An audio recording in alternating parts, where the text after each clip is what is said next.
காட்சி மூலியமாக சந்திப்பதிலே நான் மிகுந்த மகிழ்ச்சி அடைகிறேன். நம்முடைய செய்திகளின் வெளிப்பாடுகள் யூடியூப் சேனலில் வருகிறது.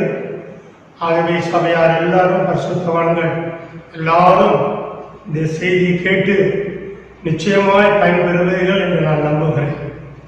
இன்றைக்கு கூட இந்த பரிசுத்த நாளிலே யாக்கோபு என்னும் சிறு பூச்சியே என்று சொல்லி தேவனை ஆராதித்து மகிமைப்படுத்தினோம். அவர் கொடுத்த வாக்கை பிடித்து அந்த பாடல் வரிகளிலே இப்படியாக சொல்லுகிறது: அழைத்தவர் கைவிடுவாரோ?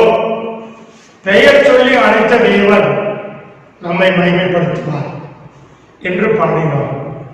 ஆகவே ஏசாயா தீர்க்கதரிசன புஸ்தகத்திலே கர்த்தர் இப்படியாக சொல்லுகிறார்: நான் உன்னிலே மகிமைப்படுவேன். ஆகவே இந்த பரிசுத்த உலக நாளில பாடினது போல கர்த்தர் நம்மை அழைத்திருக்கிறார். அழைத்தவர் உண்மையுள்ளவர். ஆனால் அழைத்த தேவன் நம்மிலே மகிமைப்பட விரும்புகிறார். ஆகவே நாம் அவரை மகிமைப்படுத்த வேண்டும். மகிமைப்படுத்துகிற விதம் அநேகம் இருக்கிறது. ஆனால் கர்த்தருடைய பிள்ளைகள் எப்பொழுதும் தேவனை மகிமைப்படுத்த வேண்டும். ஆனால் கர்த்தர் யாக்கோபு சொல்லுகிறார்: நான் உன்னிலே மகிமைப்படுவேன். அப்படியானால் எந்த விஷயத்தை செய்தால், எந்த காரியத்தை நாம் செய்தால் தேவனை மகிமைப்படுத்த முடியும், அவர் மகிமைப்படுவார் என்கிற சத்தியத்தை நாம் அறிந்து கொள்ள போகிறோம். ஆகவே பிரியமானவர்கள், இந்த நாளில கர்த்தர் நம் மூலமாய் மகிமைப்படுகிறாரா என்ற கேள்வியோட இந்த செய்தியை முன்பாக வைக்கிறேன். அப்படி ஆண்டவர் வாயை திறந்து சொன்ன ஒரு மனுஷனை நாம் சந்திக்க போகிறோம் என்று சொன்னால், அந்த மனுஷனை பார்த்து ஆண்டவரே சொல்லுகிறார்: அவன் மனுஷகுமாரன் மகிமைப்படும்படியான வேலை வந்தது என்று சொல்லுகிறார்.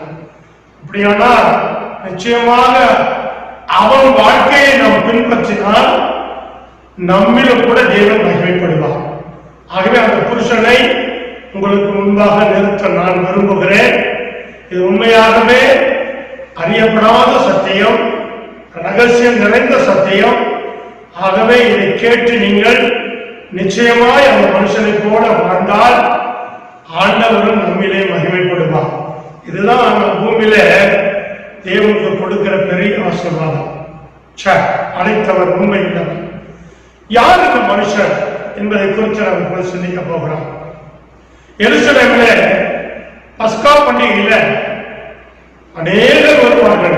உலகத்தில் இருக்கிற எல்லா தேசத்திலிருந்து அந்த பண்டிகைக்கு வருவார்கள். ஏன் தெரியுமா? பொதுவாக பண்டிகை என்று சொன்னாலே அங்கே களியாட்டம் இருக்கும், மன வாஞ்சைகள் நிறைவேறும், சிற்றின்பங்கள் நிறைய இருக்கும். அப்படித்தான் எருசலேமும் மாறி போனது. ஆகவே பண்டிகையில, இயேசு வாழ்ந்த நாட்களில பண்டிகையில சில கிரேக்கர்கள் வருகிறார்கள்.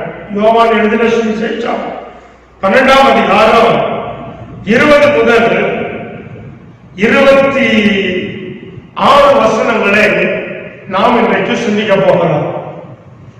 சில கிரேக்கர்கள் இயேசுவிடத்திலே வருகிறார்கள். இயேசுவை காரணம் வருகிறார்கள். இந்த கிரேக்கர்கள் எத்தனையோ பண்டிகைக்கு வந்திருப்பார்கள், வருடம் நடக்கிற பண்டிகைக்கு வந்திருப்பார்கள். ஆனால் அவன் அந்த பண்டிகைகளை எல்லாம் பாவம் செய்து விட்டு போனான். அந்த பாவத்தின் நிமித்தம் பரிகாரம் தேட இந்த நாட்களில் இயேசு பூமியில் இருப்பதனால அவன் இயேசுவை பார்க்க ஆசைப்படுகிறான். பொதுவாக வேதத்திலே கிரேக்கரை குறித்து நாம் சிந்திக்க வேண்டும். 1 கொரிந்தியர் 1ஆம் அதிகாரத்திலே நாம் வாசித்து பார்த்தால், யூதர்கள் அடையாளத்தை தேடுகிறார்கள், கிரேக்கர்கள் ஞானத்தை தேடுகிறார்கள். நல்ல கவனிங்க, யூதர்கள் அடையாளத்தை கேட்கிறார்கள், கிரேக்கர்கள் ஞானத்தை தேடுகிறார்கள். அப்படி என்று சொன்னால் யூதர்கள் எப்பப்பாலும் இயேசுவிட்ட அடையாளம் கேட்டுக்கிட்டே இருப்பாங்க. ஆண்டவரே, இந்த ஆலை எப்போது இடிக்கப்பட்டு போகும், ஆமென், இந்த உலகத்தின் முடிவுக்கும் ஒரு வருகைக்கும் என்ன அடையாளம்? அதே இப்படி அநேக அடையாளங்களை யூதர்கள் கேட்டுக்கொண்டே இருப்பாங்க. ஆனால் கிரேக்கர்கள் அப்படி அல்ல. அவன் ஞானம் என்று சொன்னால் உலகத்திலே இருக்கிற விஞ்ஞானத்தை அதிகமாய் நாடுகிறார்கள்.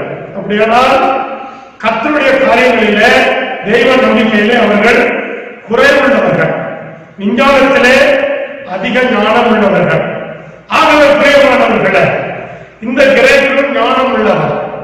ஆகவேதான் அவன் தன் வாழ்க்கையில ஒரு நன்மைக்காக, ஒரு விடுதலைக்காக இயேசுவிடத்திலே வருகிறார். எப்பவும் நல்லா கவனிங்க, இந்த இடத்துல ஒரு சின்ன சம்பவம் இருக்கிறார். அவர்கள் வந்து முதலாவது பிலிப்பிடத்தில் சொல்லுகிறார்கள். பிலிப்பு அந்திரேயிடத்தில் சொல்லுகிறார். டைரக்டா போக முடியல.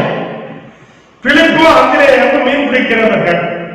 இப்பொழுது கிரேக்கன் இந்த மீன் பிடிக்கிறவர்களிடத்திலே வந்து சொல்லுகிறார். உதாரணத்துக்கு சொல்லப்போனா, இந்த தேசத்திலே இருக்கிற ஒரு அதிகாரி அற்பமா இருக்கிற என்ன பார்க்க வரான்னு சொன்னா எனக்கு எவ்வளவு மகிழ்ச்சியா இருக்கும். அதே போலதான் இந்த கிரேக்க ஞானம் உள்ளவர், இவர்களோ மீன் பிடிக்கிறவர்கள். இவர்களை வந்து பார்த்து சொல்லுகிறார் ஒரு வார்த்தை, ஐயா என்று கூப்பிடுகிறார். எனக்கு அருமையான தேவன் சொன்னேன், நீங்கள் இயேசுவோடு இருந்தால், நீங்கள் இயேசுவை மகிமைப்படுத்தினால் நிச்சயமாக அவர் உங்களை மகிமைப்படுத்துவார், உங்களை கனப்படுத்துவார். பாருங்க, இதுவரைக்கும் அந்த அந்திரேயோ பிலிப்பையோ ஐயாவை யாரும் கூப்பிட மாட்டாங்க. நாம கூட கர்த்தருக்கு உண்மையாக ஊழியம் செய்தால் நிச்சயமாக கர்த்தர் நம்மை கனப்படுத்துவார். இந்த வார்த்தை கேட்ட உடனே அவர்கள் இருவரும் இயேசுவிடத்திலே போய் சொல்லுகிறார்கள். இயேசு உடனே அந்த கிரேக்கனை பார்த்து, அல்லது அவன் கிரேக்கனை பக்கத்திலே வைத்துக் கொண்டு ஒரு 3 காரியங்களை சொல்லுகிறார். எனக்கு பிரியமானது, அதைத்தான் நாம் சிந்திக்க போகிறோம். இந்த கிரேக்கன் யார் என்பதை நாம் ஆழமாய் பார்க்க போகிறோம்.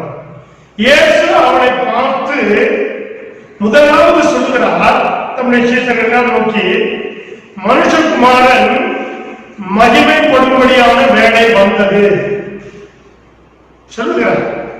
அப்படியானால் அந்த கிரேக்கனுக்குள்ள ஆமா அப்படியே ஒரு படம் போல ஒரு காரியங்களை கர்த்தர் அவனுக்குள்ளே வைத்திருக்கிறார்.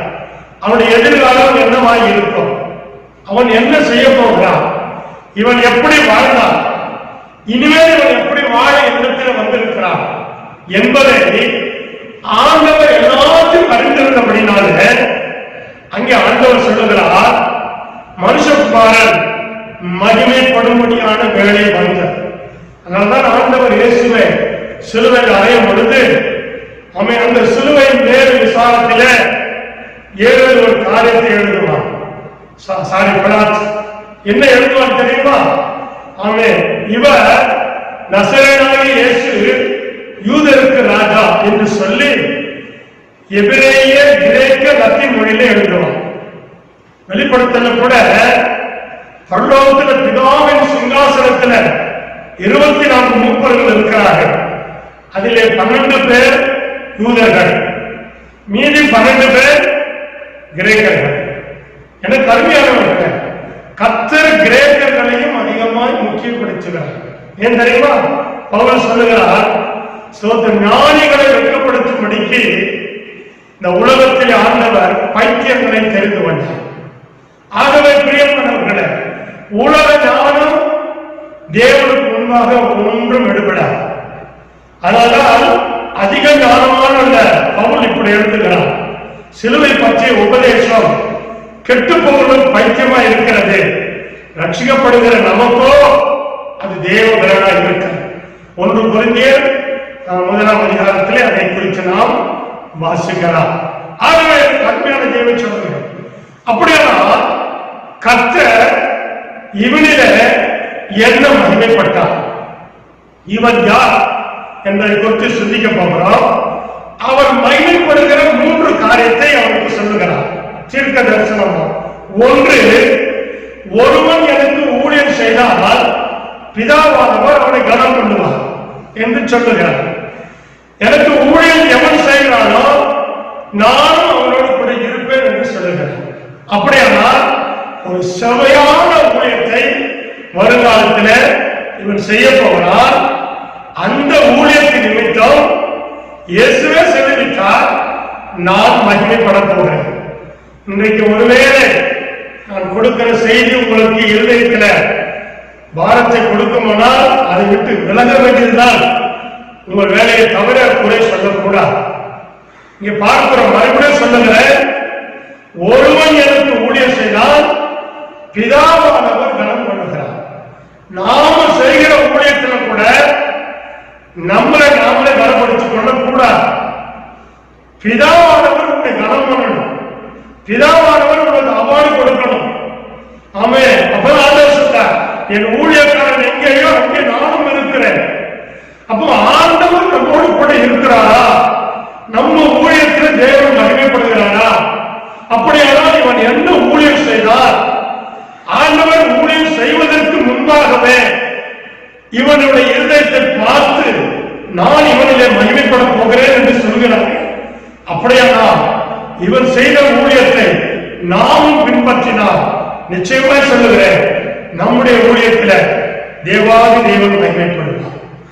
இரண்டாவதாக இவனை குறித்து ஆண்டவர் சொல்லுகிறார், கோதுமை மணியானது நிலத்திலே விழுந்து சாகாதிருந்தால் தனித்திருக்கும், செத்தவே ஆகில் மிகுந்த பலனை கொடுக்கும் என்று சொல்லி ஆண்டவர் என்ன சொல்ல தெரியுமா? மெய்யாகவே மெய்யாகவே சொல்லுகிறேன். நல்லா கவனிங்க, முற்றிலுமாக ஆண்டவருக்காக தன் வாழ்க்கை அர்ப்பணித்தார், எல்லாத்தையும் சாகடித்தார். ஸ்தோத்திரம். நல்ல கவனிங்க, ஊழியத்துல நமக்கென்று ஒண்ணு இருக்கக்கூடாது. ஸ்தோத்திரம். இருதயத்துல ஆமா விக்கிரகம் நமக்கு எதுவுமே இருக்கக்கூடாது, எல்லாம் ஆண்டவருக்குள்ள இருக்கணும். இப்ப சாட்சி சொன்னா அது ரொம்ப நேரத்தில் போயிடும். ஆகவே நான் சாட்சியெல்லாம் சொல்ல விரும்பாமல் செய்திக்கு மாத்திரம் நான் கடந்து போக விரும்புகிறேன். ஒருவன் ஊழியத்துக்கு வருவதற்கு முன்பாகவே ஆண்டவர் சாட்சி கொடுக்கிறார். அப்படி இருக்கணும் நம்முடைய சாட்சி. நம்முடைய இருதயத்தை ஆண்டவர் பார்க்கிறார். கர்த்தருக்கு மகிமை. இங்க பார்க்கிறோம், அவன் எல்லாத்தையும் செத்தவனாய் அவன் காணப்படுகிறதுனால அந்த கோதுமை மணிக்கு ஆண்டவர் ஒப்பிடுகிறார். அவன் ஒரு கோதுமை மணி நிலத்துல விழுந்து செத்துச்சுன்னா நிறைய கோதுமை மணிகளை கொடுக்கும். ஆகவே இவன் மூலியமாக நிறைய ஆத்துமாக்களை தேவன் கொடுக்க போகிறார் இவன் ஊழியத்தில். மூன்றாவதாக இவனை பார்த்து சொல்லுகிறார், தன் ஜீவனை வெறுக்கிறவன் அதை இழந்து போவான். நல்லவன் தன் ஜீவனை காக்கிறவன் இழந்து போவான். தன் ஜீவனை நித்திய காலமாய் இருக்கிறவன் நித்திய காலமாய் அதை காத்துக் கொள்வான் என்று சொல்லுகிறார். வாசிக்கிறேன், தன் ஜீவனை சிநேகிக்கிறவன் அதை இழந்து போவான்.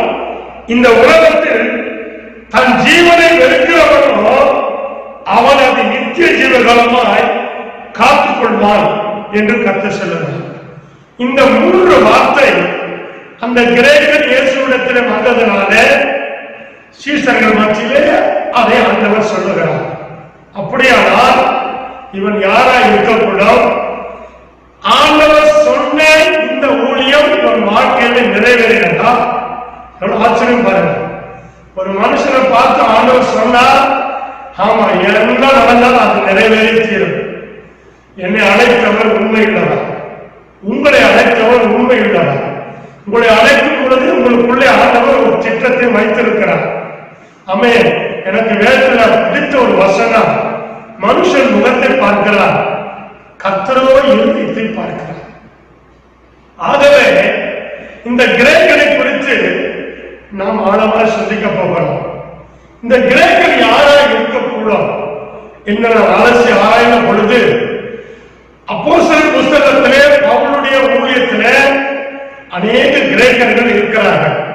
ஆனால் பவுல் தன்னுடைய புத்தகத்திலே ஒரு கிரேக்கனை பெயரை சொல்லி எழுதுகிறார். ஆகவே இந்த கிரேக்கனை நான் ஒப்பிட்டு பார்த்தேன். இயேசு சொன்ன தீர்க்க தரிசனம் அப்படியே நிறைவேறியிருக்கிறது. ஆகவே அந்த கிரேக்கன் யார் என்று நான் உங்களுக்கு சொல்ல விரும்புகிறேன். அப்போ எழுதின புஸ்தகம் 16ஆம் அதிகாரம் முதல் வசனத்திலே வாசித்தார். லிஸ்திராவிலே ஒரு குடும்பம் இருக்க ஒரு சீசனை குறித்து பவுல் சொல்லுகிறார். அவன்தான் தீமோத்தேயு. அவருடைய தகப்பன் ஒரு கிரேக்கன், அவருடைய தாய் ஒரு யூத ஸ்திரீ.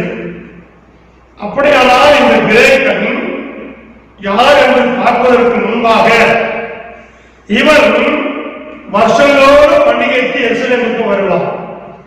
வருகிற வேளையில இந்த தீமோத்தேயுடைய தாய் விசுவாசம் உள்ள யூத ஸ்திரீ. அவன் 2 தீமோத்தேயு 1:5 நாம் வாசிக்கிறோம். எனக்கு அருமையானவர்களே, ஆகவே வருகிற இவன் அதிகம் ஞாபகங்களா இருந்தபடினால் இந்த ஸ்திரீ அவனை ஒருவேளை காதல் செய்து திருமணம் பண்ணியிருக்க கூடும். ஆகவே திருமணம் செய்து கொண்டவர் திருமணத்திலே உடமாய் பிறக்கிற ஒரு மகன் தீமோத்தேயு. அதை கடந்த எபிசோட்ல நாம் பார்த்து விட்டோம். ஆகவே கல்வியானவர்களே, குடும்ப சூழ்நிலை மிகவும் மோசமாக இருக்கிறபடினால் அவன் செய்த பாவத்தின் நிமித்தம் குடும்பத்தில அவன் பல என்ன சொல்வது சாபங்கள் வந்துவிட்டபடினால அவன் எவ்வளவு அறிவு பெருத்தவனாக இருந்தாலும் அவனால் ஒன்றுமே செய்ய முடியாது. கடைசியா இயேசுவிடத்தில் வந்துதான் ஆக வேண்டும். ஆகவே அந்த பண்டிகையில அவன் வருகிறான், தன் வாழ்க்கையை ஆண்டவரிடத்தில் ஒப்புக் கொடுக்கிறான். ஆகவே ஆண்டவருக்கு ஊழியம் செய்கிறான். ஆகவே பிரியமானவர்களே, இந்த கிரேக்கனுடைய வாழ்க்கையில பாவ சாபங்களை கர்த்தர் விளக்கி இவனை ரட்சித்து ஒரு ஊழியக்காரனாய் மாற்றினபடினால பவுலோடு கூட சேர்ந்து இவன் ஊழியம் செய்கிறான். ஆகவே முதலாவது இந்த கிரேக்கன் யார் என்று பார்த்து விடலாம். வாசிக்கலாம். கலாத்தியருக்கு எழுதின நிருபம் 2ஆம் அதிகாரத்தை நாம் திருப்பிக் கொள்வோம். கலாத்தியர் 2ஆம் அதிகாரம் 2ஆம் வசனத்தை நாம் வாசிக்கலாம். நான் தேவ அறிவிப்பினாலே போல் புறஜாதிகளுக்கு நான் பிரசங்கித்த சுவிசேஷத்தை அவர்களுக்கு விவரித்து காண்பித்தேன். ஆயினும் நான் ஓடினதும் வீணாகாதபடிக்கு எண்ணிக்கை உள்ளவர்களுக்கு தனியாய் விவரித்து காண்பித்தேன். ஆனாலும் என்னுடனே கூட இருந்த தீத்து கிரேக்கனாய் இருந்தும் விருத்த சேதனம் பண்ணிக்கொள்ளும்படிக்கு கர்த்தரை இழப்படவில்லை. எனக்கு அருமையானவர்களே, இந்த கலாத்தியர் 2ஆம் அதிகாரத்தில் பவுல் இப்படியா சொல்லுகிறார், என்னோடு கூட இருந்த தீத்து கிரேக்கன் என்று அந்த கிரேக்கனுடைய பெயரை எழுதுகிறார். வேறு எந்த பெயரும் கிரேக்கன் என்று எழுதப்பட்டிருக்கா? ஒருவேளை எனக்கு தெரியவில்லை, வாய்ப்பு இல்லை.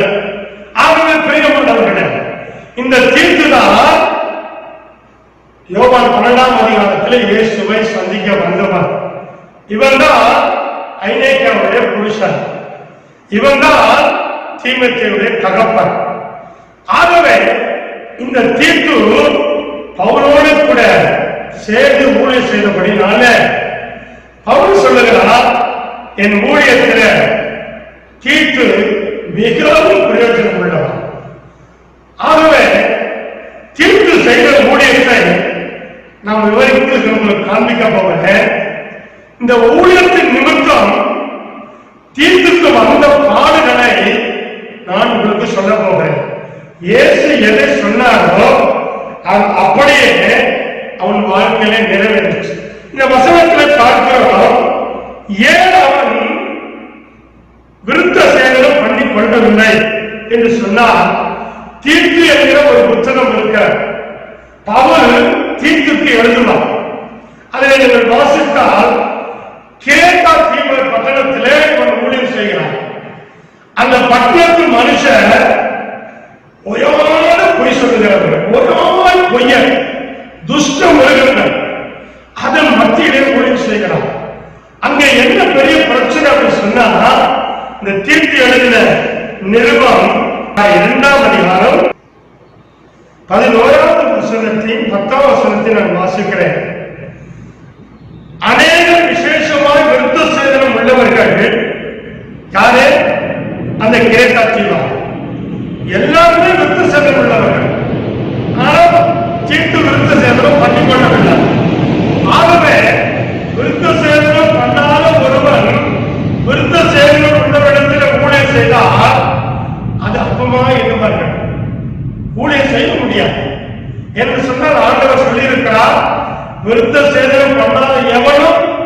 தன்னை ஜனத்திற்கு அனுப்பிட்டு போவான். ஆனால் பவுல் காலத்தில் ஊழியத்தில் விருத்த சேதனம் ஒன்றுமில்லை, விருத்த சேதனம் இல்லாமையும் ஒன்றுமில்லை. இருதயத்தில் விருத்த சேதனம் உள்ளவனே யூதன் என்று பவுல் சொல்லுகிறார். இங்கே பார்க்கிறோம் பிரியமானவர்களே, தீத்து 1ஆம் அதிகாரம் 10ஆம் வசனத்திலே அந்த பட்டணத்தார் எல்லாருமே விருத்த சேதனம் உள்ளவர்கள். விருத்த சேதனம் பண்ணதுனால அவங்க 2வது குவாலிஃபிகேஷன் அடங்காதவர்கள். 3வது வீண் பேச்சுக்காரர்கள். 4வது மனதை மயக்குகிறவர்கள். அதனால அவங்களுக்கு என்ன இருக்குன்னா அவங்களோட வாயை அடக்கவே முடியாது. இழிவான ஆதாயத்துக்காக தகாதவைகளை உபதேசித்து முழு குடும்பங்களையும் கவிழ்த்து போடுகிறவர்கள். அது மாத்திரமல்ல, துஷ்ட மிருகங்கள், ஓயாமல் பொய் சொல்கிறவர்கள், பெருமைக்கு சோம்பேறிகள் என்று அந்த கிரேத்தா தீவாரை குறித்து தீத்துக்கு பவுல் எழுதுகிறார். இந்த இடத்திலே தான் இந்த தீத்து ஊழியர் செய்கிறார். எனக்கு அருமையானவர்கள், இப்ப பார்க்கிறோம் இல்லையா ஊழியத்துல அவன் பெருமை பாராட்ட ஒண்ணுமே கிடையாது. நான் எவ்வளவு பெரிய ஊழியர்தானே, எனக்கு எவ்வளவு ஆச்சரியமா இருக்குது, ஆமா எனக்கு எவ்வளவு வரங்கள் இருக்கிறது, கர்த்தருக்கு மகிமை. இதெல்லாம் தேவன் மகிமைப்படுகிறாரா? நம்மளுடைய பரிசுத்தவங்களை நான் நினைக்கிறேன். அந்த பரிசுத்தவங்கள் போல இப்பொழுது பார்ப்பது அரிதமாய் இருக்கிறது. பிரியமானவர்கள், இந்த கிரேத்தா தீவார் போலவே மக்கள் இருந்தார்கள். கர்த்தருக்கு மகிமை. நான் வளர்ந்த சபையில என் ஊழியக்காரன் அப்படி சொல்லுவார், ஓயாமல் புறப்படுகிற விசுவாசிகள் உண்டு. பாத்தீங்களா, மேன்மை பாராட்டுவது. ஆமே, படிப்பை குறித்து மேன்மை. ஸ்தோத்திரம். பாருங்க, அறிவுள்ளவர்கிட்ட எப்படிப்பட்ட விசுவாசி மாட்டது பாருங்க, ரொம்ப ஆச்சரியம். அவங்க மத்தியில் ஊழியர் செய்யறது ரொம்ப கஷ்டம். ஆனா ஆண்டவர் முன்னாடியே சொல்லிட்டார், இப்படிப்பட்ட ஆட்களையும் டேக்கப் பண்ணக்கூடிய திறமை இந்த தீட்டுக்கு இருக்கு. ஏன்னா அறிவாளி.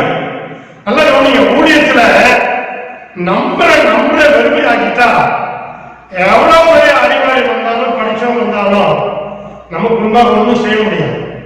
சில இடத்துல நான் பார்த்துருக்கேன், நல்ல இங்கிலீஷ் பேசுறவங்க இருந்தா, நல்ல படிச்சவங்க இருந்தா, படிக்காதவங்க பிரசவம் பண்ணுவது கேவலப்படுவோம், அற்பமா நினைப்பான்.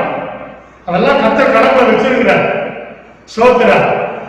ஒவ்வொரு ஊழியக்காரனும் ஒரு மனுஷன் அழைக்கிறார், தேவன் அழைக்கிறார். ஸ்தோத்திரா. சில ஊழியக்காரன் ஓரம் கட்டுவது, சில ஊழியக்காரன் மேன்மைப்படுத்துவது, இதெல்லாம் ஊழியக்காரன் வாழ்க்கையில் இருக்கக்கூடாது. எனக்கு அருமையானவர்கள், அவள் எவ்வளவு பெரிய ஊழியக்காரன் தெரியுமா? ஸ்தோத்திரா. தீட்டுமை அழைத்துக் கொள்ளுகிறான், தீமத்தையும் அழைத்துக் கொள்ளுகிறான். பரலவா பவுலை காட்டிலும் பெரிய ஊழியக்காரன். ஆனா ஒரு இடத்துல முரண்டு பிடித்த உடனே பவுலை விட்டு விலகி போறான். பரலவா ஊழியம் முடிஞ்சு போச்சு. எனக்கு அருமையானவர்கள், எந்த ஊழியத்திலும் நம்மிலே தேவன் மகிமைப்படுகிறாரா? தான் ரொம்ப முக்கியம். ரட்சிக்கப்படுவதற்கு முன்பாக நாம எப்படி ஒன்றா இருக்கலாம். ஆனால் ரட்சிக்கப்பட்ட பிற்பாடு இயேசு போல நம்மளை மாற்றிக்கணும். நான் பெரிய ஊழியக்காரன், எனக்கு இவ்வளவு பெரிய சபை இருக்குது, எனக்கு இவ்வளவு பெரிய ஆத்மா இருக்கிறாங்க, அல்லேலூயா. ஆனால் தான் நம்ம தேசம் இன்னும் இப்படி இருக்கிறார். தேவனுக்கு மகிமை உண்டாகட்டும். அப்ப அப்படிப்பட்ட ஊழியம் செய்கிற அந்த நாட்களில பவுல் தீத்துவை குறித்து ஒரு பெரிய நம்பிக்கை வைத்திருக்கிறார். ஆகவே பிரியமானவர்களே, அது மாத்திரமல்ல, தீத்துடைய வாழ்க்கை முன்னாடி எப்படி இருந்தது என்பதை குறித்து நான் உங்களுக்கு சொல்ல விரும்புகிறேன். அதே தீர்த்து எழுதின நிருபம் 2ஆம் அதிகாரம் தேவனுக்கு மகிமை உண்டாகட்டும். 3ஆம் அதிகாரம் 3ஆம் வசனத்தை நான் வாசிக்கிறேன். இந்த தீர்த்துடைய ரட்சிக்கப்படுவதற்கு முன்பாக இருந்த வாழ்க்கை பவுல் தீத்துக்கு நிருபம் எழுதுகிறார். வாசிக்கிறேன். ஏனெனில் முற்காலத்தில் நாமும் புத்தியினரும் நமக்கும் கீழ்ப்படியாதவர்களும் வழி தப்பி நடக்கிறவர்களும். நம்பர் 4, பலவித இச்சைகளுக்கும் இன்பங்களுக்கும் அடிமைப்பட்டவர்களும். அப்படின்னா எஸ்எல்எம்க்கு எதுக்கு வர நல்லா புரிஞ்சுக்கோ. அது மாத்திரமல்ல, துர்குணத்தோடும் பொறாமையோடும் ஜீவனம் பண்ணுகிறவர்களும் பகைக்கப்படத்தக்கவர்களும் ஒருவரை ஒருவர் பகைக்கிறவர்களுமாய் இருந்தோம். பவுல் சொல்றார், நானும் அப்படிதான் இருந்தேன், நீயும் அப்படிதான் இருந்த. சரியா? இந்த வாழ்க்கை ரசிக்கப்பட்ட பிற்பாடு பெரிய பரிசுத்தமான மாறின பிற்பாடு யாருக்கும் தெரியாது. ஆனா ஆண்டவர் அறிந்திருக்கிறார். ஆகவே தேவ சமூகத்தில் வரக்கூடியதெல்லாம் ரட்சிக்கப்படுவதற்கு நாம் எப்படி இருந்தோமோ அதை நினைத்து உங்களுக்கு முன்பாக இருக்கிற பரிசுத்தவான்களை விசுவாசிகளை நினைக்க வேண்டும். ரொம்ப முக்கியம். இதுலதான் ஆண்டவர் நம்ம மகிமைப்படுத்துகிறோம். இது மிகுந்த தாழ்மையை குறிக்கிறார். இந்த வசனத்திலே ஒரு காரியத்தை நான் முக்கியப்படுத்துகிறேன். அது இவன் வாழ்க்கையில் எப்படி பொருந்துகிறது என்று பாருங்கள். பலவித இச்சைகளுக்கும் இன்பங்களுக்கும் நாம் அடிமைப்பட்டிருந்தோம். அப்படியானால் இவருடைய பாவத்தின் நிமித்தம் தான், இவருடைய இச்சை நிமித்தம் தான், இவருடைய இன்பத்தின் நிமித்தம் தான் அவருடைய திருமண வாழ்க்கையில பிறந்த ஒரே பிள்ளை ஊனமாய் பிறந்தது. எனக்கு அருமையான இருக்கிறார். ஆகவே தான் அவன் ரட்சிக்கப்பட்டு ஆண்டவரிடத்தில் வந்து ஆண்டவருக்கு ஊழியம் செய்ய விரும்பினான். ஆகவே இந்த கிரேத்தா தீவிலே அவன் ஊழியம் செய்து தேவனை மகிமைப்படுத்தும் போது அடிக்கடி பவுல் எங்கெல்லாம் போகிறாரோ அங்கெல்லாம் தீமோத்தேயும் தீத்துவும் இருப்பார்கள். நீங்கள் அப்போஸ்தலரை வாசித்தால் உங்களுக்கு நன்றாய் புரியும். ஆகவே அந்த ஊழியத்திலே பவுல் சொல்லுகிற சில காரியங்களை நான் உங்களுக்கு சொல்ல விரும்புகிறேன். ஒரு 6 காரியங்கள், அதை நான் எடுத்துரைக்க விரும்புகிறேன். பவுல் சொன்ன காரியங்கள். முதலாவது காரியம், பவுல் துரோவா என்கிற ஒரு பட்டணத்துக்கு வருகிறார். அந்த பட்டணத்தால் பவுலை ஏற்றுக்கொள்ளவில்லை, அவர்களை துன்பப்படுத்துகிறார்கள்.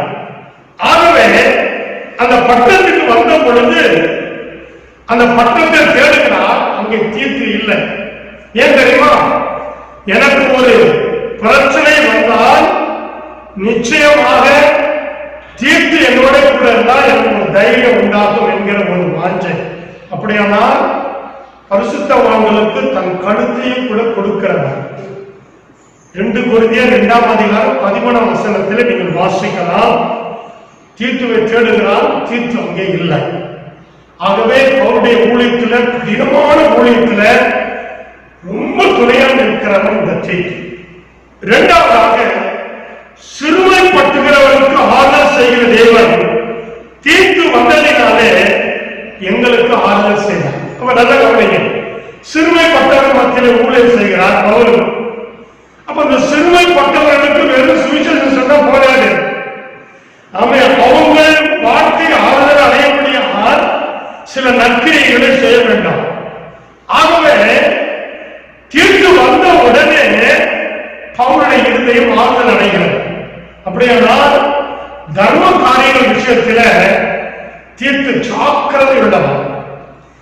இந்த தீர்த்தை குறித்து நான் மெயினாய் கொடுக்க போகிற பிரசங்கம் தர்ம பணத்தை குறித்து தான். அதற்கு முன்பாக ஒரு இன்ட்ரோடக்ஷன் நான் உங்களுக்கு கொடுக்கிறேன்.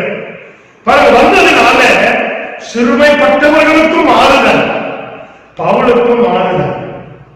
ஆகவே விசுவாசிகள், ஊழியக்காரர்கள் வெறும் வசனத்தை மாத்திரம் வாயில் அதிகப்படாது. ஆமே, இந்த நாட்களில இன்னும் கொஞ்ச நாட்களுக்குள்ள விசுவாச குடும்பங்கள் பசியினால பட்டினால ஒருவேளை சந்திக்க நேரிடும். ஆகவே ஊழியக்காரர்கள், கர்த்தருடைய பிள்ளைகள், வசதி படைத்தவர்கள் நீங்கள் இருப்பீர்களானால் நல்ல கவனிங்க. காலேஜ் கட்டுறதோ, ஏக்கர் கணக்கில் நிலம் வாங்குறதோ, சோதரா அவன் உல்லாசத்துக்கு பணத்தை செலவிடுறதோ இருக்கக்கூடாது.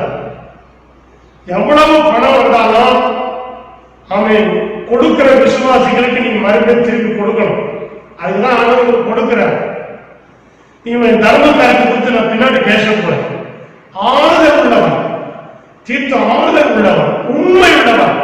மூன்றாவது பாருங்க, விசேஷமாய் தீர்த்தனுடைய ஆவியும் உங்கள் அனைவராலும் ஆறுதல் அடைந்தது நிமித்தம் அவனுக்கு உண்டான சந்தோஷத்தினால் அதிக சந்தோஷப்பட்டு. இப்ப தீர்த்தனுடைய ஆவி ஒரு விசேஷித்த ஆவி. ஆமே, அது ஒரே ஒரு வாக்கியத்தில் அடங்கியிருக்கிறது. அதான் சொல்ல போறேன். முதலாவது பாருங்க, பவுல் அவனுக்கு காணாதவனும் இறுதி எழுதுகிறார். இரண்டாவது, சிறுமைப்பட்டவர்கள் ஆதரவு அடைகிறாங்க. மூணாவது, அவனுடைய ஆவி ஒரு விசேஷித்த ஆவி. ஆமே, 2 Corinthians 7:13-14 வாசிக்கிறார். நாலாவது 2 Corinthians 8:16 ஜாக்கிரதை உண்டாயிருக்கும்படிக்கு தீர்த்தவன் இருதயத்தில் அருளின தேவனுக்கு ஸ்தோத்திரம். எல்லா விஷயத்திலும் ஜாக்கிரதையா இருக்கு. அப்படிப்பட்ட ஒரு அபிஷேகம். அதாவது பவுல் ஆண்டவர் பார்த்து ஸ்தோத்திரம் சொல்றார். ஐந்தாவது, அநேக காரியங்களில் ஜாக்கிரதை உள்ளவனும் நாங்கள் பலமுறை கண்டறிந்தவனும் தீர்த்துவை குறித்து ஒருவன் விசாரித்தால் அவன் எனக்கு கூட்டாளியும் உங்களுக்கு உடன் வேலையாக இருக்கிறவன் என்று சகோதரரை குறித்து ஒருவன் விசாரித்தால் சபைகளுடைய ஸ்தானாதிபதிகளுக்கும் கிறிஸ்துவுக்கு மகிமையாக இருக்கிறார் என்று அறிய கடவை. இந்த 2 Corinthians 8 22-23 வசனத்துல பவுல் இப்படியா சொல்லுகிறார். அப்படியானால் எனக்கு அருமையான தேவன் சொன்னமே, அநேக காரியங்கள்ல என்ன ஜாக்கிரதை என்று சொன்னால் 2 Corinthians 8 நாம் திருப்பிக் கொள்வோம். அதிலே 1 முதல் 5 வசனங்களை இன்றைக்கு மத்தியில வைக்க விரும்புகிறேன். மக்களுடைய சபைகளுக்கு தேவன் சில கிருபைகளை கொடுத்திருக்கிறார். எல்லா சபைகளுக்கும் ஆண்டவர் கிருபை கொடுக்கிறார். நல்ல கவனிங்க.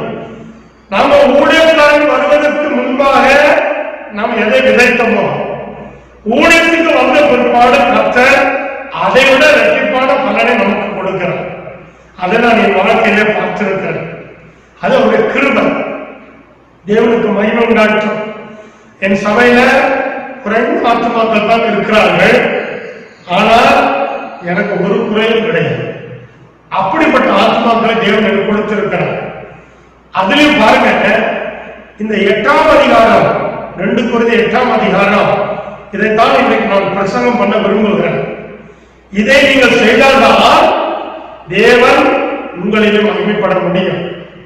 இங்க பார்க்கிறோம், அந்த கிருபை என்னன்னு கேட்டீங்கன்னா, அவர்கள் மிகுந்த உபத்திரவத்தினாலே சோதிக்கப்படுகையில் கொடிய தரித்திரம் உடையவர்களாக இருந்தும் தங்கள் பரிபூர்ண சந்தோஷத்தினாலே மிகுந்த உதாரணமாய் கொடுத்தார்கள். கொடுக்கிறவர்கள் இந்த சபையார் மக்கதோனியா சபையார். நல்ல கவனிங்க. எப்படியா கொடுக்கிறாங்களா? மிகுந்த உபத்திரம். உபத்திரம்னா என்னங்க? வியாதி, மனுஷனால் வருகிற பிரச்சனை.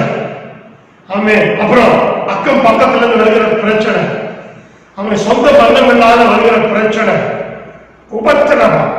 பாருங்க, ஆண்டவரை ஏற்றுக்கொண்ட பிற்பாடு இருக்கிற ஆசீர்வாதமும் போயிடுற மாதிரி இருக்கும். நான் என் வாழ்க்கையில் அப்படிதான் பார்த்தேன். கொடிய தரித்திரம். எங்க ஊழியக்காரருக்கு தெரியும். ஆமா, ஒரு ரூம்ல 500 ரூபாய் வாடகை நம்ம கொடுக்க முடியாது. அப்படி இருக்கிற சமயத்துல கம்பெனியை மூடிட்டான். வருமானமே இருக்கா. கர்த்தருக்கு மகிமையாக நான் சொல்லுகிறேன்.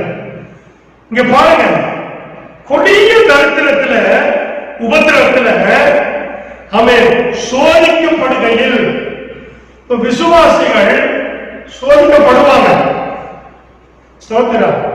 எல்லா விசுவாசிகளையும் நிறைய ஊழியக்கார பூர்த்தி செய்ய முடியாது. அதை ஆண்டவரே அடம் பண்றார். அந்த உபத்திரவத்துல இந்த வசனத்தை உற்று பார்த்தீங்கன்னா அது ஒரு சோதனை என்று சொல்லப்படுகிறது. அப்போ வருகிற விசுவாசிகள் எல்லாருக்கும் சோதனை இருக்கும். அவன் ஆலயத்துக்கு வந்த உடனே உன்னை கர்த்தர் பெரிய பணக்காரன் மாத்திர மாட்டார். அந்த சோதனையில கொடிய தரித்திரம். ஐயோ, அது சொல்லவே வாய் வரல. கொடிய தரித்திரம். ஆமா, அது எத்தனை பேர் வாழ்க்கையில் அனுபவிச்சுக்கணும் தெரியல. நான் அனுபவிச்சிருக்கேன். கொடிய கருத்தத்துல தங்கள் பரிபூர்ண சந்தோஷத்தினால மிகுந்த உதாரணமாய் கொடுத்தார்கள். ஆமே, என்னை கூட கர்த்தர் அப்படி ஒரு சாட்சியாக வைத்தார், கொடுத்தார்கள். இப்ப ஒரு வார்த்தை சொல்ற, ஊழியக்காரன் இந்த பணத்தை கையில வாங்குறான் இல்லையா? அவங்க எப்படி கொடுக்கிறாங்க? யாரு எப்படியோ, நான் ஒரு காணிக்க தசமாக வாங்கினா ரொம்ப பயமா இருக்கும். ஸ்தோத்திரம். ஏற்கனவே கர்த்தர் என்னை ஒரு பொலிசனா வைத்திருந்தார். நிறைய பணம் பார்த்தவர், தேவனுக்கு மகிமையா சொல்லுகிறார்.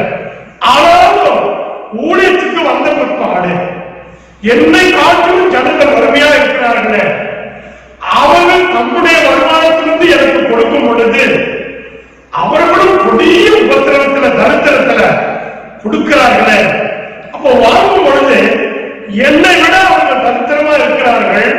இந்த பணம் எனக்கு தேவையில்லை ஆண்டவரே என்று நினைத்தாலும் அந்த விசுவாசிகள் சொல்லுகிற வார்த்தை, இதை நீங்க வாங்கலன்னா நான் ஆசீர்வாதமா இருக்க மாட்டோம் சொல்லும் போது என் உள்ள புத்தம் வாங்குவேன். எனக்கு அருமையானவர்கள், ஊழியக்காரர்கள் நன்றாய் கவனிங்கள். ஆமென். கொஞ்சமாய் ஆரம்பித்த சபை இன்றைக்கு பல லட்சங்கள் கோடிகள் உனக்கு வருமானம். அவைகளை நீ மறுபடியும் விசுவாசிகளுக்கே கொடுக்க வேண்டும். இந்த நாள் விசுவாசிகள் பத்திரமாய் இருக்கிறார்கள். உன் பணத்தை அதுக்கு செலவு பண்ணு. இதுதான் தேவன் பிரியப்படுகிற அனுபவம். எனக்கு அருமையானவர்கள், பணம் வர வர வர ஏக்கர் கணக்கில் இடம் வாங்கி என்ன பண்ண போற? அது தேவனுக்கு பிரியமா? அவன் உல்லாசம் போய் என்ன பண்ண போற? யோசித்துப்பா. சில ஊழியக்காரர்களை குறித்து நெருக்கில வருது, நம்முடைய பிள்ளைகளுக்கு மேக்கப் செலவே 2 லட்சம் 3 லட்சம். ஊழியக்காரருடைய ட்ரெஸ் ஐயோ, அவன் ஒரு நாளைக்கு ஒரு கோட் ஷூட். சபை விசுவாசிகள் வறுமையில் இருக்கிறார். ஏன் அவங்க ஆசீர்வதிக்கிற தெரியுமா? ஆண்டவர் அவர்களிடத்தில் நீ வாங்கின பணத்தை நீ எப்படி செலவு பண்ணுகிறான், அதான் ரொம்ப முக்கியம். சபை தரித்திரமா இருக்கக்கூடாது, சபை ஆசீர்வாதமா இருக்கிறது ஊழியக்காரன் கையில தான் இருக்கு. கர்த்தருக்கு மகிமை. இந்த வசனத்தை வாசிங்க. கொடுத்தார்கள், மேலும் அவர்கள் தங்கள் திராணிக்கு தக்கதாகவும் தங்கள் திராணிக்கு மிஞ்சியும் கொடுக்க தாங்களே மனதுள்ளவனா இருந்தார்கள் என்பதற்கு நான் சாட்சியாய் இருக்கிறேன் என்று பவுல் சொல்லுகிறார். அப்போ அப்படி கொடுக்கிறாங்க. யார் கையில? பவுல் கையில. பவுல் வாங்குறார். பவுல் சாதாரண ஊழியக்காரன், எல்லாத்தையும் வாங்க அனுபவிச்சுட்டு வந்தவர். நல்லா கவனிங்க. இந்த பணம் வர வர அவன் சொத்து சேர்த்திருக்க முடியும். ஆனா இந்த பணத்தெல்லாம் யார்கிட்ட கொடுக்கிறான் தெரியுமா?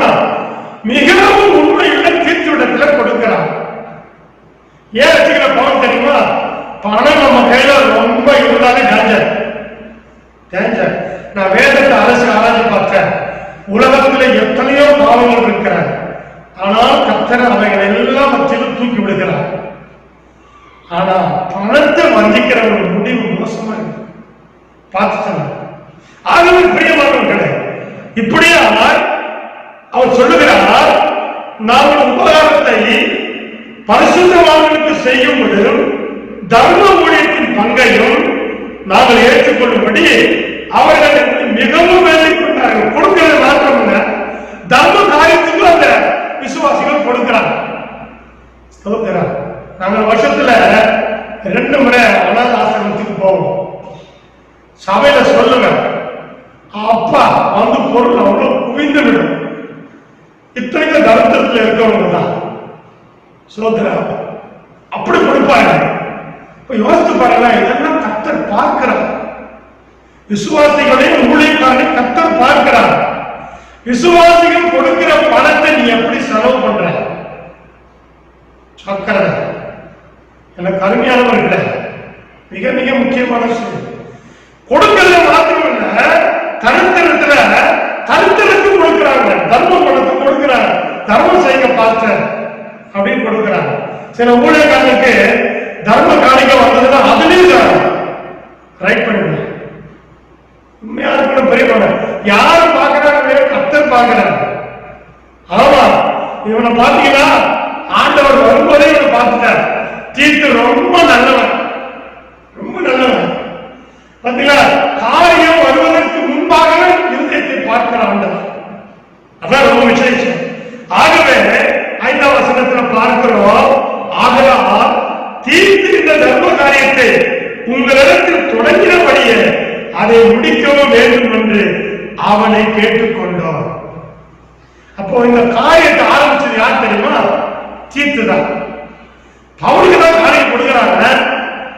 ஆனா நிறைய பணத்தை சேர்த்து கர்த்தருடைய நாமத்தை மகிமைப்படுத்தணும்னு சொல்லி தீத்து இடத்துல பவுல் ஒப்பு கொடுத்தார். இப்ப தீத்து கையில நிறைய பணம் இருக்குது. பணம் இருந்த உடனே பிரியமானவர்களே, அதை எப்படி அவர் செலவு பண்ணா என்பதை சொல்லி நான் முடிக்க விரும்புகிறேன். ஆகவே அவன் செய்த காரியத்தை நாம் சிந்திக்கலாம். அவனை குறித்த சாட்சி என்னவென்று சொன்னால், வாசிக்கலாம் 2 கொரிந்தியர் 12ஆம் அதிகாரம் 18-19 நம்ம வாசிக்கலாம். 2 கொரிந்தியர் 12ஆம் அதிகாரம் 18-19 வாசிக்கலாம். தீர்த்து உங்களிடத்தில் வரும்படி நான் அவனை கேட்டுக்கொண்டு அவனுடனே கூட ஒரு சகோதரி அனுப்பினேன். தீர்த்து உங்களிடத்தில் ஏதாவது பொழிவை தேடினானா? ஒரு இடத்துல அனுப்புற ஏதாவது ஒரு ஆதாயத்தை கேட்டானா? இதை செஞ்சா செய்வேன், இதை செஞ்சாலே இதை செய்வேன். தீர்த்துக்கு மனைவி இல்லையா? தீர்த்துக்கு பிள்ளைகள் இல்லையா? தோத்திரம் பாருங்க, பவுல் சாட்சி கொடுக்கலாம். உங்களிடத்துல அனுப்பின ஏதாச்சும் ஒரு பொழிவை தேடினா, ஏதாச்சும் தனக்கென்று ஒரு காரியத்தை செய்தானா, மறைச்சானா, திருடனா, தேடினா? அப்புறம் நாங்கள் ஒரே ஆவியுள்ளவர்களால் ஒரே அடிச்சுவடிகளை நடந்தோம் அல்லவா? ஒரே ஆவி. என்னங்க ஒரே ஆவி? இந்த ஆவியை தான் பவுல் சொன்ன, தீர்த்துவின் இருதயத்தில் அறிவில்லை இந்த ஆவிக்காக நான் கர்த்தரை ஸ்தோத்திரிக்கிறேன் சொல்லுறேன். அப்போ நமக்குள்ள இருக்கிற ஆவி அவன் கர்த்தருக்கு பிரியமா இருக்கணும். வெளியில அல்ல, வெளியில அல்ல, உள்ளான மனுஷங்கள தேவனுக்கு பயப்படுகிற பயம் இருக்கணும். இன்னொரு வார்த்தை சொன்ன பாருங்க, ஆமே நாங்கள் யோக்கியர்கள் என்று விளங்கும்படி உங்களிடத்தில் பேசுகிறோம் என்று எண்ணுகிறீர்களோ, தேவனுக்கு முன்பாக கிறிஸ்துவுக்குள் பேசுகிறோம். பிரியமானவர்களே, சகலத்தையும் உங்கள் பக்தி விருத்திக்காக செய்கிறோம். என்ன அருமையான ஊழியம், தர்ம காரியங்கள் குறித்த ஊழியம். ஆகவே பிரியமானவர்களே, தீர்த்து உள்ளத்திலே தேவன் கொடுத்த ஊழியம் என்ன தெரியுமா? ஸ்தோத்திரம். இந்த ஊழியத்தை அவன் செய்யும் பொழுது அவனுக்கு திரளான ஆத்மாக்கள். ஊழியத்தில் மிக மிகமாக நான் தெரிந்து கொண்ட ஒரு முக்கியமான காரியம், எவ்வளவு பணம் வந்தாலும் எண்ணம் பணத்துக்கு மேல போகக்கூடாது. நான் விசுவாசிக்கிறேன், இதுவரைக்கும் சபைகள் தரித்திரமா இருந்திருக்கலாம், சில சபைகள் ஆசீர்வாதமா இருந்திருக்கலாம். இந்த செய்தியை கேட்ட நீ உன் ஆவி கர்த்தருக்கு பிரியமாய் இருந்தால், நான் சொல்லுகிறேன், இனி வருகிற நாட்களிலே சபை தரித்திரமா இருக்காது, ஊழியக்காரன் தரித்திரமா இருக்க மாட்டான். ஆமே, நீ எங்க பணம் வாங்குறியோ அங்கேயே பணத்தை கொடுக்கணும். எதற்காக பணம் கொடுக்கிறார்களோ அதை ஊழியத்துக்கு செலவு பண்ணணும். இப்ப சொந்தமா சாப்பிடக்கூடாதா? தாராளமா சாப்பிடணும். ஆனா மற்றவர்கள் குறை சொல்ல முடியாது, பணத்தை செலவு செய்யணும். ஆமே, அவர்கள் சொல்லுகிற காரியம் வாழ்க்கையில் நிஜமா இருந்தால் அந்த காரியத்தை தேவன் கேட்கிறார். ஒருவேளை கொடுத்த விசுவாசிகள் உடனே படியிட்டு ஜபம் பண்ணினார், உன் நிலைமை ஐயோ பிரியமானவர்களே. அதான் அநேக ஊழியக்காரர்கள் மாட்டிக்கொள்கிறார்கள். சாக்கிரதை கர்த்தர் சொல்லுகிறார், நான் உன்னில் மகிமைப்பட வேண்டும். இப்படிப்பட்ட ஒரு ஊழியத்தை உண்மையால் அவன் செய்தபடினால், அவன் நல்ல ஒரு ஊழியக்காரன் சாட்சி பெற்றபடினால் தேவன் சொல்லுகிறார், ஒருவன் எனக்கு ஊழியம் செய்தால் பிதாவானவர் கனப்படுவார். கனத்துக்குரிய பாத்திரமா நம்ம மாற்ற, நம்மளை யார் நாம செய்கிற கிரியை கர்த்தர் நம்மை கனமுள்ளவனா மாற்றுவார், கனத்துக்குரியவனா. தேவனுக்கு மகிமை உண்டாகட்டும். ஆகவே வருகிற நாட்களில் ஊழியக்காரர்கள் சபைகள் ஆசீர்வதிக்கப்பட வேண்டும். ஊழியக்காரர்கள் தேசத்தில் கனம் உள்ளவர்களாக இருக்க வேண்டும். எவ்வளவு ஊழியக்காரன் குறை சொல்லவே கூடாது. ஒரு அவ்வளவு வச்சிருக்கிறார், ஒரு இவ்வளவு கோடி வச்சிருக்கிறார். எப்படியா வந்தது இந்த படம்? தேவன் கேட்டா வருத்தப்படுவான். நீ மறிக்கும் போது உன் கையில ஒண்ணுமே இருக்கக்கூடாது. ஒரு உலகத்தை அப்படி இருக்கிறாங்க. சில முதலமைச்சரை குறித்து இப்படி சாட்சி சொல்றாங்க. அவர் மறிக்கும் போது வெறும் 250 ரூபாய் அவருக்கு அவருடைய சொத்து. ஒரு முதலமைச்சர், ஆனா ஊழியக்காரர். நல்லா நான் நெட்ல ஒரு செய்தியை பார்த்தேன், அதிர்ச்சி விட்டு செய்தி. என்ன செய்தி தெரியுமா? உலகத்திலேயே ஏசியாவிலேயே டாப் 10 பணக்காரர்கள் 10 பேரா ஆன்மீகவாதிகள். ஷாக்கார்கள பிசினஸ் பண்றதில்ல, எல்லாம் ஆன்மீகவாதிகள், ஊழியர்கள், பல மதத்தை சேர்ந்தவர்கள். அதுல கிறிஸ்துவ ஊழியம் செய்யறவங்களும் இருக்கிறாங்க. எனக்கு அருமையான தேவ சொன்னவர்கள் மகிமைப்படுவாரா? உனக்கும் கர்த்தருக்குள்ள காரியம். நான் யாரையும் குறை சொல்லவில்லை. ஆமென். ஆண்டவர் எப்படி வாழ்ந்தார்? பவுல் எப்படி வாழ்ந்தார்? தீத்து எப்படி வாழ்ந்தார்? இன்னும் அநேக பரிசுத்தவான்கள் எப்படி வாழ்ந்தார்கள்? இதைதான் நமக்கு முன் உதாரணம். வாழ்கிற ஒரு மனுஷனை பார்த்து வாழ்வது அல்ல, வேதம் தான் நமக்கு எடுத்துட்டார். இப்படி உண்மையான ஊழியம் செய்யறாங்க ஆண்டவருக்கு தெரியும். ஆனா இவனை குறித்து 2 காரியம் சொன்னார். உன் ஜீவனை நீ வெறுக்கணும், அவன் எல்லாத்துக்கும் சாகணும். அப்ப இவன் எல்லாத்துக்கும் சாகணும், தன் ஜீவனை வெறுக்கணும். அவன் செஞ்ச பாவத்துக்கு நியாயத்திற்கு உண்டாகணும். என்ன பண்ணா தெரியும்? ஆண்டவர் எடுத்துக்கொள்ளுவோம். கலாத்தியர் கடிதம் நிருபம் 2ஆம் அதிகாரம், பிலிப்பியர் கடிதம் நிருபம் 2ஆம் அதிகாரம் 25 முதல் 29 வசனங்களை நீங்கள் வீட்டில் வாசிக்கோங்க. அதுல எப்பிராயீமை குறித்து பவுல் சொல்லுகிறார், என் சகோதரனும் என் உடல் வேலையானும் உடல் சேவகனும் உங்கள் சனாதிபதியும் என் குறைச்சலுக்கு உதவி செய்தவனுமாகிய தீத்துவை உங்களிடத்தில் அனுப்ப வேண்டும் என்று எண்ணினேன். அவர் உங்கள் மேல் எல்லார் மேலும் வாஞ்சை உள்ளவனும் தாம் வியாதிப்பட்டதை நீங்கள் கேள்விப்பட்டதினாலே மிகவும் வியாகுலப்படுகிறவனுமாய் இருந்தார். நான் வியாதி ஆயிட்டேன், வியாதி வந்துருச்சு. எதுக்காக வியாதி? அவன் இன்னொரு வியாதி தெரியுமா? செத்து போகிற ஆளுக்கு வியாதி. ரட்சிக்கப்படுவதற்கு முன்பாக என்ன அக்கிரமம் செஞ்ச, ஊழியத்துக்கு வந்த பிற்பாடு பரிசுத்த வந்தா, ஆனா கர்த்தரோட இந்த பூமியில ஒரு நீதியை சரி கட்டுகிற தேவன். அது மாத்திரம் அல்ல, கர்த்தருக்கு மகிமை உண்டாச்சு. இந்த ஊழியத்துல நம்ம சுத்தப்படுத்துறது தெரியுமா? ஒரே ஒன்றுதான் வியாதி தான். அதனால தேவ சிக்ஷையை அற்பமா எண்ணக்கூடாது. நல்ல சிக்ஷை வேற, தண்டனை வேற. தண்டனையே சிக்ஷையை சொல்லி ஊர் ஃபுல்லா சொல்லி வரக்கூடாது. கர்த்தருக்கு மகிமை. இங்க பாருங்க, கர்த்தருக்கு சொன்ன அப்போ வியாதிப்பட்டிருக்கிட்ட அவன் ரொம்ப கஷ்டப்படுறான். அவன் வியாதிப்பட்டு மரணத்திற்கு சரிமா இருந்தது மெய்தான். கர்த்தர் முன்னாடியே சொல்லிட்டார், நம்ம குறித்த ஆண்டவர் முன்னாடி என்ன வச்சிருக்கா அது நடந்தே ஆகும். ஏன் வந்தது, ஏன் அது வந்தது, அதெல்லாம் கேட்கக்கூடாது. ஆமா, வாய வந்து கேட்கறதுக்கு முன்னாடி நீ செஞ்சது முதல்ல நீ யோசித்து பாரு. கர்த்தருக்கு மகிமை. அவன் வியாதிப்பட்டு மரணத்துக்கு சமீபமா இருந்த மெய்தான், ஆகியும் தேவன் அவனுக்கு இறங்கினார். இதாங்க முக்கியமான பாயிண்ட். அவன் செஞ்ச பாவத்துக்கு வியாதி வந்துருச்சு. ஆனா தேவன் இறங்குறதுக்கு காரணம் என்ன தெரியுமா? அவன் உத்தமமாய் ஊழியம் செய்தார். தேவன் இறங்கினார்.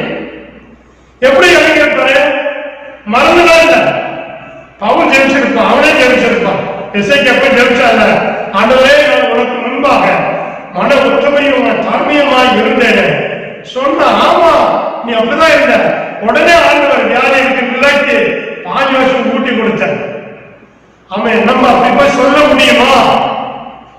அழகாக சொல்லுகிறார். ஆமென். வியாதிப்பட்டு மரணத்துக்கு சமயமா இருந்தது மெய்தான். ஆயிரம் தேவன் அவனுக்கும் இறங்கினார். அவனுக்கு இறங்கினதும் அல்லாமல் துக்கத்தின் மேல் துக்கம் எனக்கு வராதபடிக்கு எனக்கும் இறங்கினார் என்று பவுல் சொல்லுகிறார். ஏன் தெரியுமா? 2 பேரும் ஒரே ஆவி உடையவர்கள், 2 பேரும் தேவனுக்கு பயந்தவர்கள், 2 பேரும் ஊழியத்தை செம்மையா செய்கிறவர்கள், 2 பேரும் பல விஷயத்திலே சரியா இருப்பவர்கள். எனக்கு அருமையான தேவ ஜனங்கள் அப்படி இருந்ததுனால்தான் ஸ்தோத்திரம் 30 வசனம் இப்படியா சொல்லுகிறது, நீங்கள் எனக்கு செய்ய வேண்டிய ஊழியத்தில் உங்கள் குறைவை நிறைவாக்கும்படிக்கு அவன் தன் பிராணனையும் எண்ணாமல் கிறிஸ்துவின் ஊழியத்தை நிமித்தம் மரணத்துக்கு சமீபமாயிருந்தான். ஆமா, தன் ஜீவனை வெறுக்கிறவன் எவனோ அவன் நித்திய ஜீவதாரனாய் அவன் தன்னை காத்துக் கொள்வான் என்று ஆண்டவர் யோவான் 12 சொன்னான். ஆமென். கோதுமை மணியானது நிலத்திலே விழுந்து சாகாது இருந்தார். சோதனை மத்தியில, வியாதியின் மத்தியில, அவன் பல பிரச்சனைகள் மத்தியில உன் இருதயம் சபையா இருந்தால் எல்லாவற்றையும் ஜெயிக்கக்கூடிய வல்லமையை தேவன் நமக்கு தந்தார். அதுவே பிரியமானவர்கள், இந்த கிரேக்கன் வேறு யாரும் அல்ல, தீர்த்துதான். தீர்த்தை குறித்து ஆண்டவர் சொன்ன தீர்க்க தரிசனம் அப்படியே நிறைவேறினது. அது மாத்திரமல்ல, அவனுக்கு கொடுக்கப்பட்ட ஊழியத்தில் அதுவும் சாதாரண ஊழியம் அல்ல. இயேசு கூடவே இருந்த யூதாஸ் பணத்தின் மேல் ஆசை வைத்தான். கூடவே இருந்தவன் இங்க இயேசுவை ஆமென் என்ன சொல்ற விசுவாசத்திலே விசுவாசிக்கிறவன். பார்த்தது உண்மைதான், ஆண்டவரோடு பேசுறது உண்மைதான். ஆனால் இப்போது ஆண்டவர் பரலோகத்தில் இருக்கிறார். கண்டு விசுவாசிக்கிறவனை காட்டினோம், காணாமல் விசுவாசிக்கிறவன் பாக்கியவன். இப்போ பாருங்க, கூடவே இருந்தவன் பணத்தினாலே மாண்டு போனான். ஆனால் விசுவாசத்தோடு ஊழியம் செய்தவன் அவன் கர்த்தருக்கு செம்மையாக செய்தபடினார். மரணப்படுக்கையை மாற்றினார், திரளான ஆத்துமாக்களை கொடுத்தார், ஏழைகளுக்கு இறங்கினார். இவன் வந்தால் ஏழைகளுடைய ஆத்மா சந்தோஷப்படும். அப்படிப்பட்ட ஒரு சபையான ஊழியத்தை செய்தபடினாலே கர்த்தர் சொன்னார், ஆமென், மனுஷகுமாரன் மகிமைப்படும்படியான வேலை வந்தது. நான் கூட அந்த இடத்துல கேட்கிறேன். இப்பொழுது சின்ன சபை, சின்ன சபையில கர்த்தர் எனக்கு நிறைய கொடுக்கிறார். ஆண்டவரே, பெரிய சபையாய் மாறுபடுது. ஆண்டவரே, எனக்கு பணம் ரொம்ப கொடுக்காதீங்க ஆண்டவரே, வேணாம், போதும் என்றது போதும், அது போதும் ஆண்டவரே. ஒவ்வொரு மனிதனுடைய மனதையும் அவன் மயக்குகிற 2 காரியம், இந்த ஸ்திரீகள், 2வது பணம். ஸ்திரீ கூட ஜெயித்து விடலாம், பணத்தை ஜெயிப்பது ரொம்ப கஷ்டம், அது அவனை தள்ளிவிடும். ஆகவே தீர்த்துவிட ஆவி எங்களுக்குள்ளே வரட்டும், பவுலின் ஆவி எங்களுக்குள்ளே வரட்டும். இனி வருகிற நாட்களில் நீங்கள் சபையை ஆசீர்வதிக்கும் பொழுது நாங்கள் பண ஆசை உள்ளவர்களாய் இராமல், ஆண்டவரே, பணத்தை கொடுத்த உங்க மேல விசுவாசம் உள்ளவர்களா எல்லாவற்றையும் செலவழிக்க எங்களுக்கு கிருபை தார். நீரே நடத்துங்க, ஆசீர்வதிங்க. இயேசுவின் பரிசுத்த நாமத்தில் ஜெபிக்கிறேன், ஜீவனுள்ள நல்ல பிதாவே.